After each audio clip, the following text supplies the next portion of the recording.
What's going on, Ramley? Ryan Dyer here. Before we get to the show, got to tell you quickly about our friends over at Sleeper, #1 sports app right now, and not just for season-long fantasy. They've got live score updates. They've got a chat you can communicate with other users. Plus, the best part is the daily fantasy feature, which is just like a live pick'em. Just choose 2 to 8 players across any sport. Choose more or less, and you can win real money. When you go to make your first deposit right now, use our promo code. You see it right down there, Rams LAFB, all one word. They're going to give you a match bonus up to $100. Put in $100, you get $100 free on top of that to play with. If you only want to deposit 10, they'll match you that 10. You're starting at 20. But wait, right now, any new users automatically get a $20 free entry to play with, no deposit required. However, you can stack that bonus, take that 20, go deposit whatever you choose up to 100 with that promo code RAMSLAFB, and they'll match you that. So now you've got extra free money to go play with. So check it out today. Download the Sleeper app. Tell them the guys over at the Rams LAFB sent you. Now, let's get on to the show.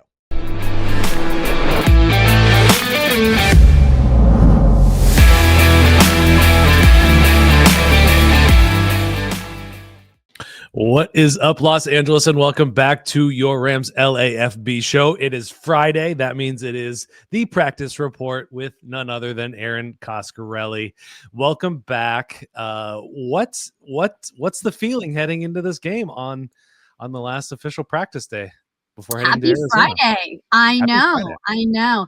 You know, as we talked about on Wednesday, an opportunity to respond, an opportunity to recharge, refuel, look at some things they need to clean up.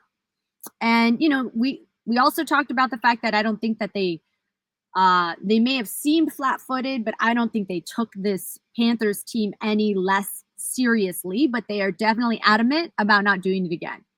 The Cardinals are 3-9. And even though they may seem on paper, a little banged up or not so competitive, it is still a division game. It matters so much. The Seattle Seahawks are 9-3, and the Rams aren't going to let what happened on Sunday, week 13, happen again in week 14. Yeah, obviously beating every team, you want to do it. Divisional, it counts even more because it counts on the tiebreakers. And if they do want that, if they are angling for the #1 seed in the NFC, that's what the Bears have on the edge of them right now. And I heard Gary Klein trying to ask a question about, #1 seed. Do you want it? What was it like in 2018 when you had it versus 2021? And McVay's response was, well, in 2021 we were on the Super Bowl, so I don't know what you're talking about, Gary. That's right. That was Wednesday. Yeah.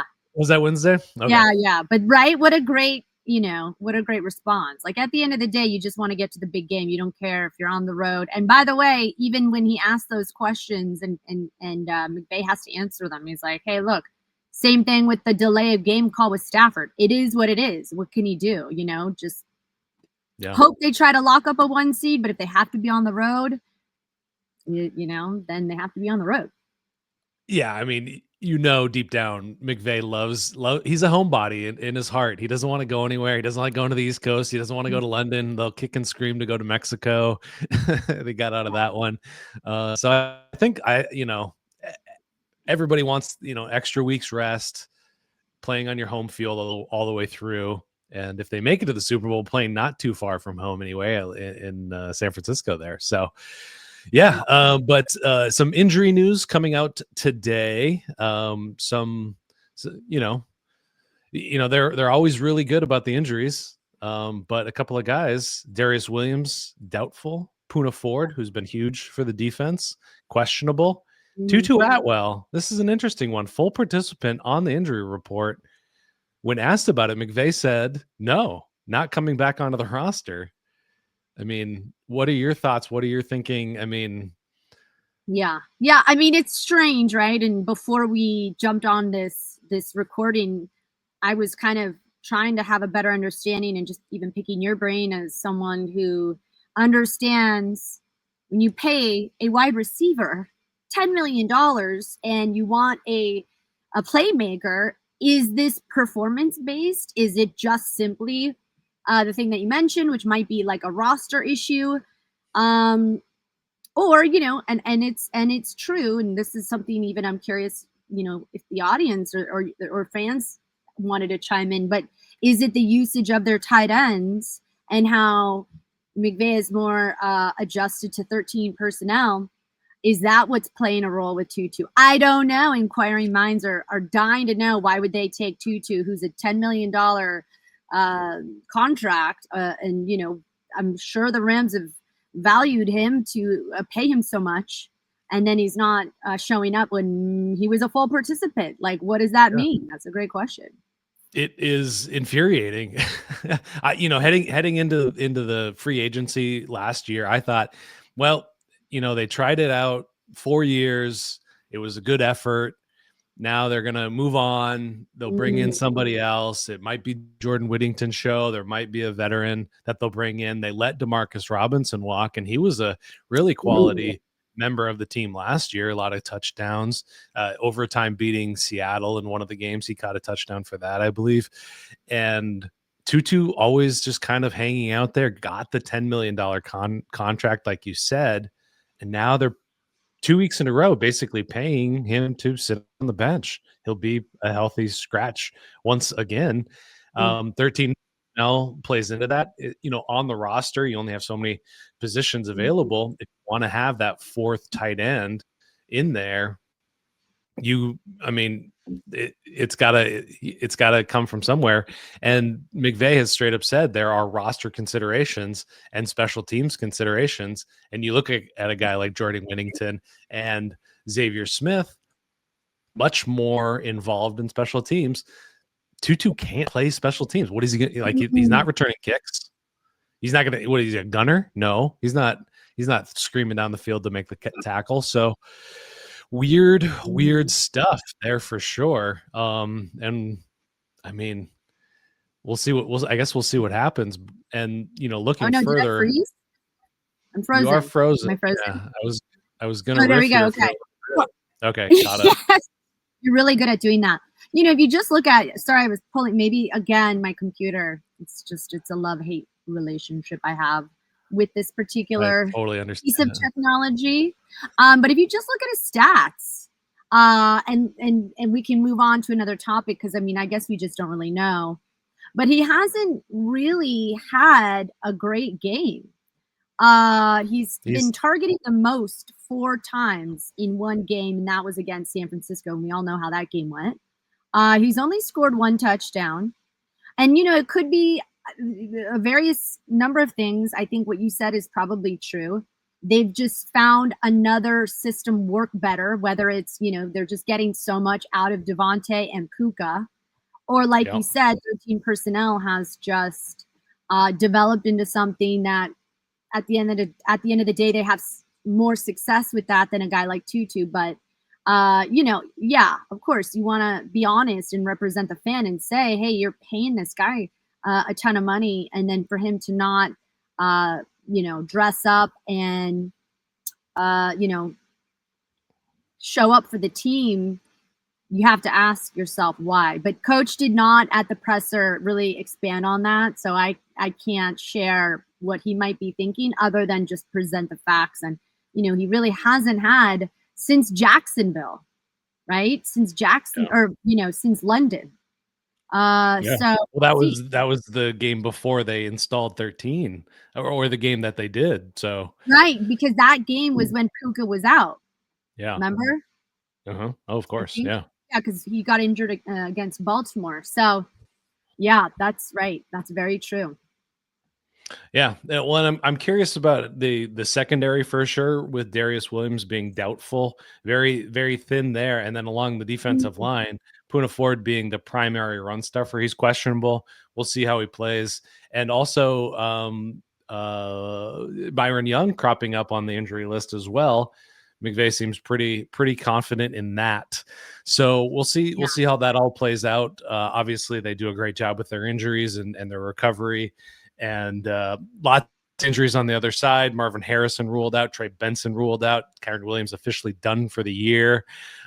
So all interesting stuff there. Kyren Williams given a special honor. Walter Payton Man of the Year nominee for the team. Yeah. Pretty impressive.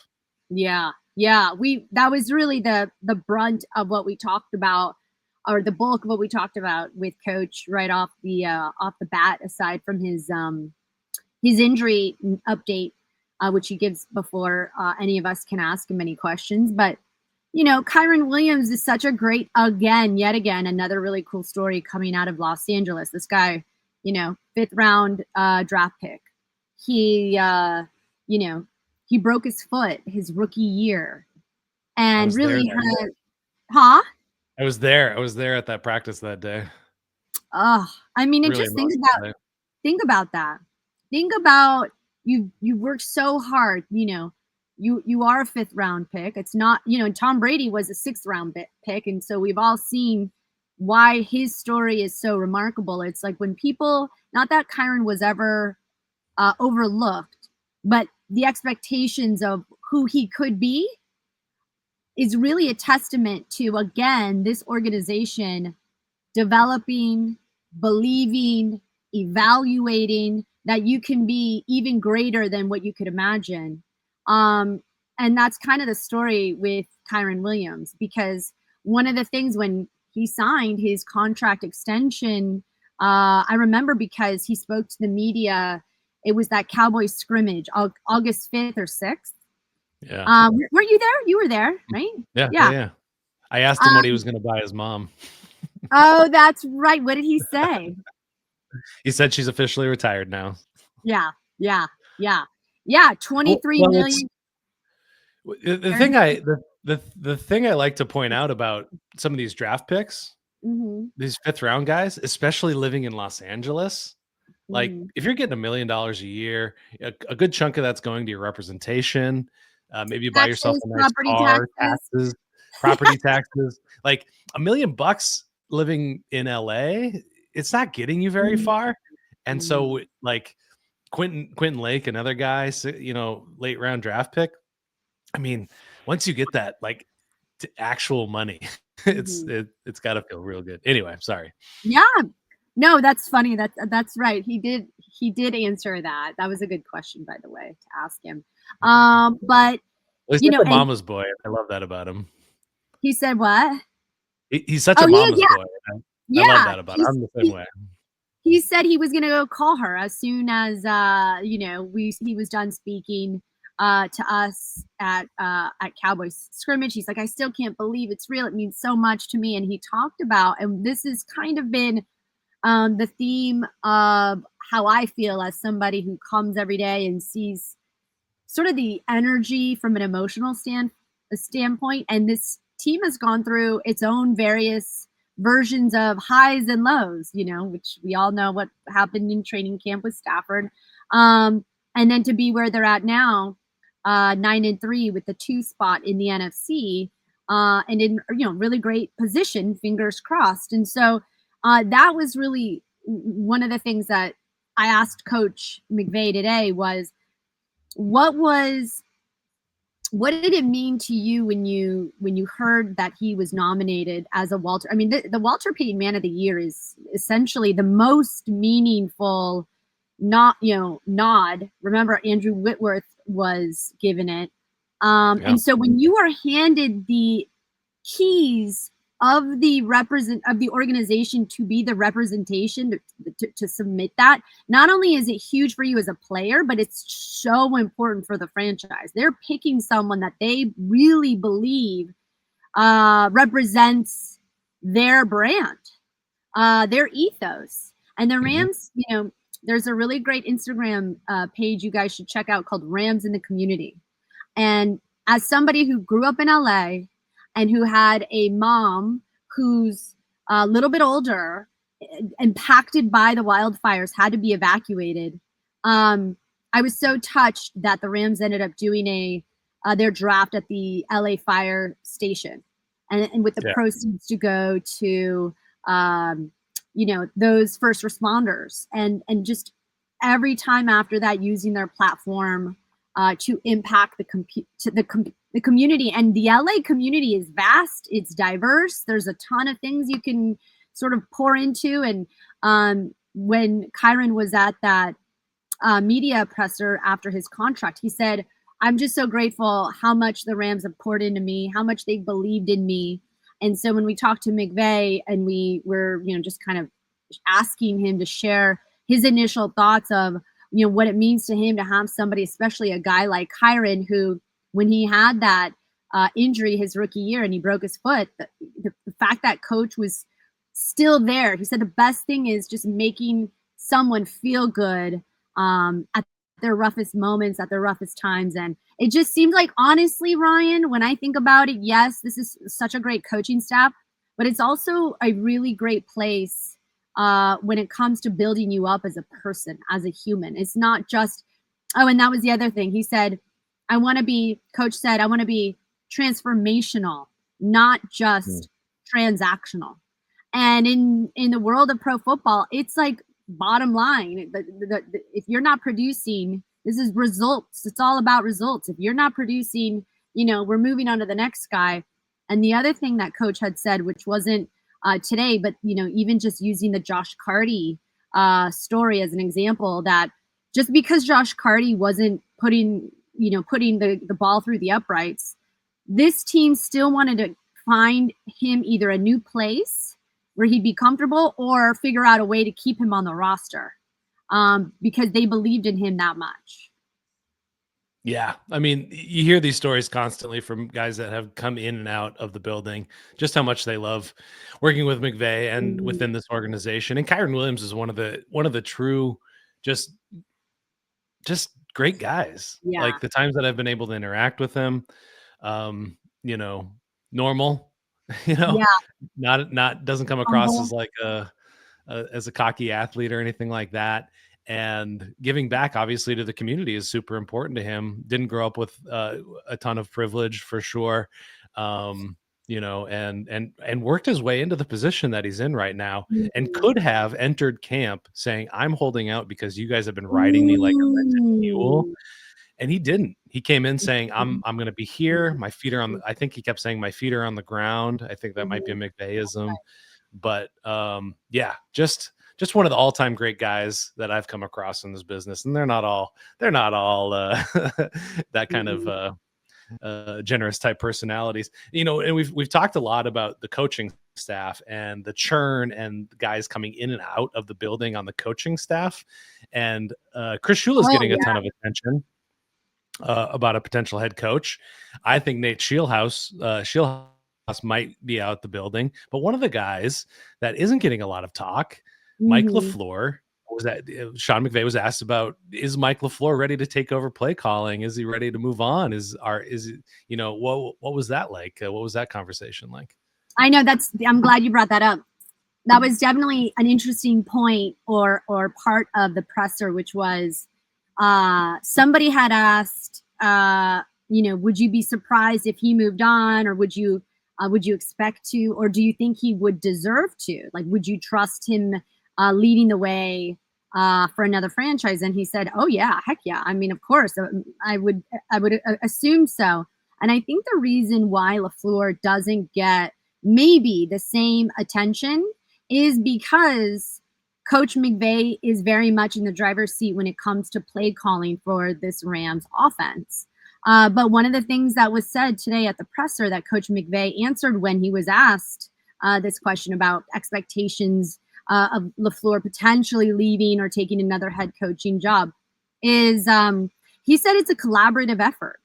He said that unless it's a terrible play, he didn't call it.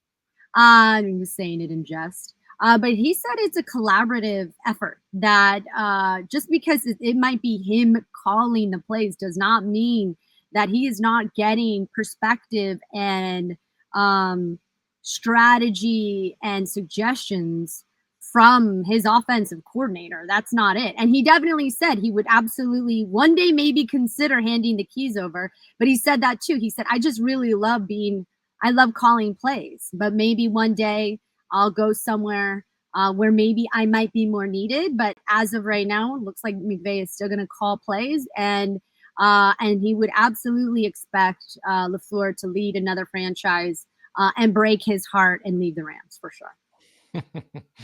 Yeah, another guy that my interactions with LaFleur have just been amazing, Yeah. and just another good guy in that building. And I'm rooting for him to find another chance to be at least an OC in a building where he can call plays, because obviously the Jets did not go the direction that coaching staff had planned, but he had never had really a good quarterback to head that offense up. And he was brought in. He was brought in because the Shanahan building run game was just so devastating against the Rams that he had to get somebody in the building to show him how to run the ball effectively. McVay does not like running the ball. Go back to 2022. Look at his statements about wasting plays if he's calling a running play.